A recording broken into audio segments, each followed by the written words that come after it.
जय श्री कृष्णा। हरे कृष्णा कृष्ण कृष्ण हरे हरे। राधे राधे। स्वागत है आपका हमारे अपने चैनल अद्भुत गोपाला में।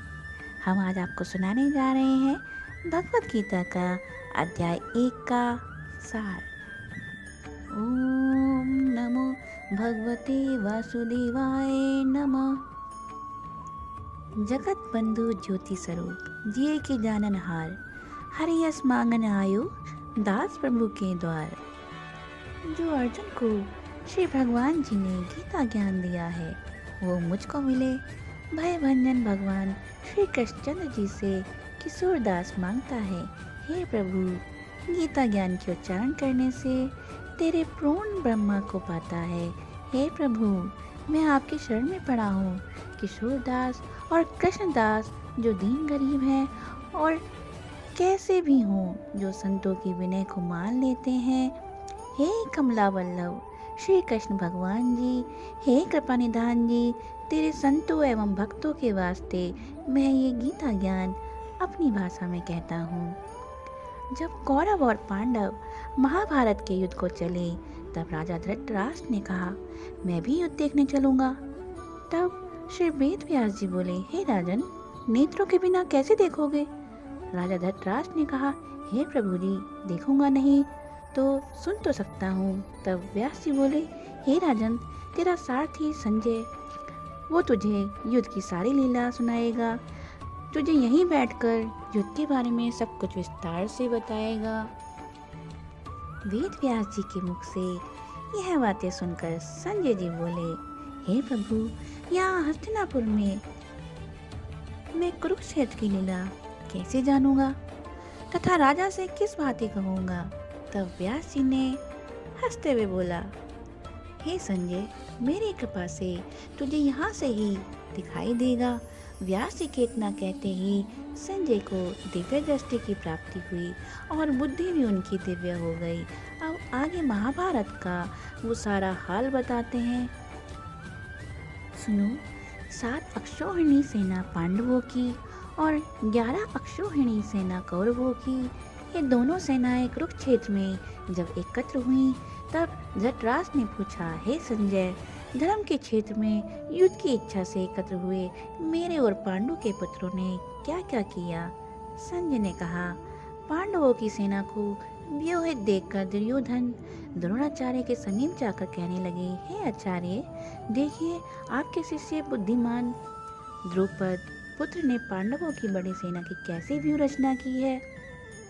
इस सेना में अर्जुन भीम बड़े बड़े धनुर्धारी वीर, युग धान विराट महारथी, द्रुपद धृतराष्ट्र चेकितान बलवान पुरीजित कुंती भोज नरों में श्रेष्ठ शैव्य पराक्रमी युधामन्यु बलवान उत्तम ओजा अभिमन्यु व द्रौपदी के 5 पुत्र सब के सब महारथी हैं। हे ब्राह्मण श्रेष्ठ आपके स्मरण में बता दूं, अब मैं सेना के प्रधान सेनापतियों के नाम का वर्णन करता हूँ।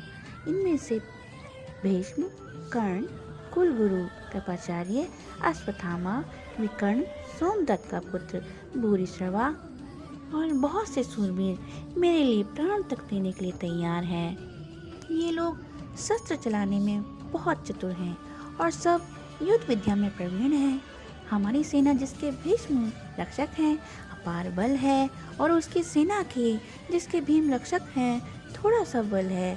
अब आप सब अपने मोर्चों पर सावधान रहकर सेनापति भीष्म की रक्षा कीजिए। कुरुवृद्ध भीष्म पितामह ने दुर्योधन को प्रसन्न करते हुए और ऊंचे स्वर में गरजते हुए शंख बजाया। फिर चारों ओर शंख नगाड़े ढोल गोमुखा आदि अनेक बाजे बजने लगे जिनका बड़ा भयंकर शब्द हुआ। इसके अनंतर सफेद घोड़ों के रथ पर बैठे श्री कृष्ण और पांडव अर्जुन ने भी दिव्य शंखों को बजाया।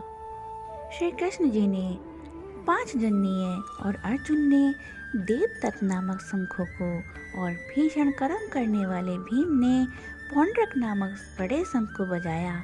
कुंती पुत्र धर्मराज युधिष्ठिर ने अनंत विजय, नकुल ने सुघोष, सहदेव ने मणिपुष्पक तथा महान धनुर्धर काशीराज, शिखंडी धृष्टद्युम्न, विराट, अपराजित, सात्यकी, राजा द्रुपद और द्रौपदी के 5 पुत्र तथा महाभाव अभिमन्यु, इन सब वीरों ने अपने अपने शंखों को बजाया।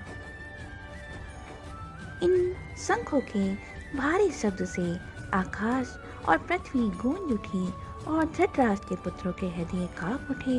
हे राजन, अर्जुन ने कौरवों को युद्ध के लिए प्रस्तुत देखकर श्री कृष्ण जी से कहा, हे अच्युतम, मेरा रथ दोनों सेनाओं के बीच में खड़ा कीजिए, जिससे मैं युद्ध करने वालों को देख लूं कि इस रणभूमि में मुझे किन किन के साथ युद्ध करना चाहिए।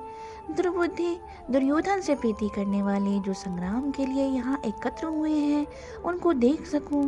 संजय कहने लगे, हे राजन, अर्जुन की बात सुनकर श्री कृष्ण जी ने भीष्म, द्रोण आदि वीरों के सामने उत्तम रथ को खड़ा करके कहा, हे वीर, संग्राम के लिए उद्यत इन कौरवों को देख लो।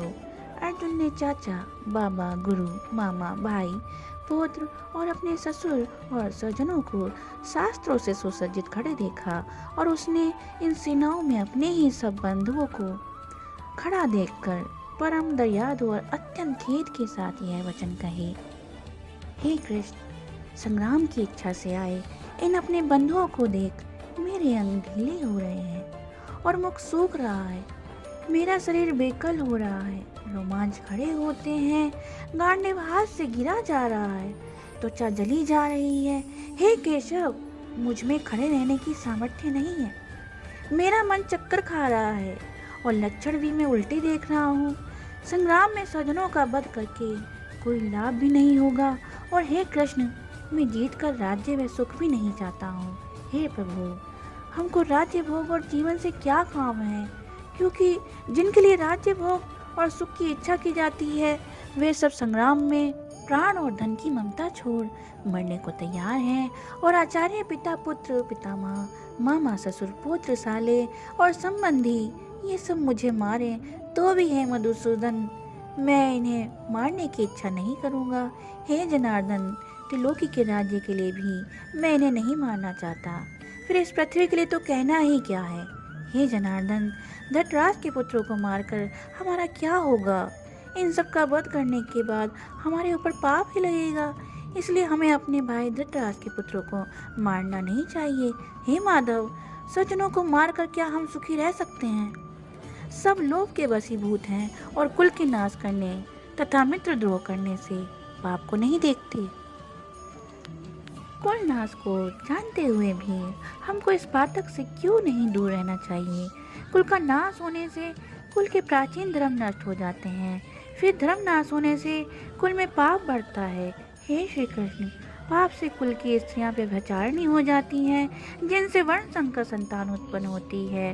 वह वर्ण संकर जिन पुरुषों के कुल को नष्ट किया है, उनको तथा उस कुल को नरक में पहुंचाते हैं, क्योंकि श्राद्ध, तर्पण आदि बंद हो जाते हैं। वर्ण संकर बनाने वाले दोषों के कुल ध्वंसकों के जाति धर्म और कुल धर्म निरंतर नाश हो जाते हैं। हे जनार्दन, मैंने बराबर सुना है कि कुल धर्म नष्ट होने से निश्चय ही नरक का वास होता है। हाय, हम बड़ा पातक करने को तैयार हैं, जो राज्य सुख के लाभ से अपने स्वजनों को ही मारने की कोशिश कर रहे हैं। मुझे शस्त्र रहित एवं उपायहीन को रणभूमि में बांध कर डाल दें तो मेरा बहुत कल्याण हो। संजय ने कहा, हे राजन, यह कहकर अत्यंत दुखी होकर अर्जुन ने उसी समय धनुष बाण फेंक दिया और रथ के पिछले भाग में जा बैठा। जय श्री कृष्णा, हरे कृष्णा, कृष्ण कृष्ण हरे हरे, राधे राधे।